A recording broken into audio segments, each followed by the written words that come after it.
C'est quoi être aligné? On entend souvent ce mot partout, mais on ne sait pas toujours ce que ça veut dire.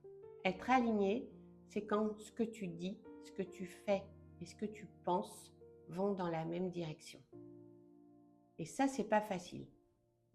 Quand on regarde autour de soi, peu de gens sont alignés. C'est quand tu ne forces plus rien en permanence, quand tu n'as plus besoin de convaincre, quand ça sonne juste à l'intérieur de toi. Quand on s'éloigne de son burn-out, on se rend compte à quel point on était complètement désaligné. On marchait à côté de nos pompes et on ne le savait pas. Parce que ça faisait peut-être longtemps que c'était comme ça et qu'on pensait que c'était normal.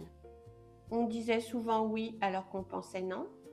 On faisait un métier qui n'avait plus aucun sens pour nous, mais on continuait de le faire, souvent par sécurité. On apprenait à s'adapter aux autres en permanence. Et on s'éloignait petit à petit de ce qu'on ressentait vraiment à l'intérieur. Qu'est-ce qu'on fait quand on est désaligné en général? Eh bien, on s'ajuste, on tient, on compense jusqu'au moment où ça ne tient plus. Le burn-out, ce n'est pas un échec, c'est un signal. Un signal de ton corps qui là te dit tu es complètement désaligné, réaligne-toi. Un signal qui te dit tu ne peux plus continuer comme avant. L'alignement, ce n'est pas de devenir une autre personne, c'est juste de te retrouver, d'être toi.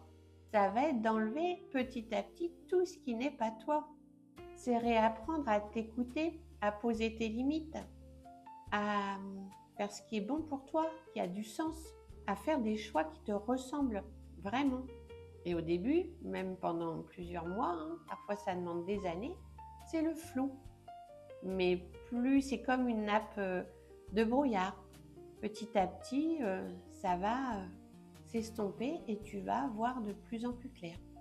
Le chemin du retour à soi, c'est ça le burn-out. Il t'invite à te retrouver. Ça va prendre du temps. Et au début, tu ne comprends pas parce que ça va changer toutes tes habitudes. Les gens qui font des burn-out le disent très bien. Il y a un avant et il y a un après. Alors si tu commences un burn-out, dis-toi que tu es juste invité à te retrouver. Et ça, même si c'est très déstabilisant, c'est plutôt rassurant.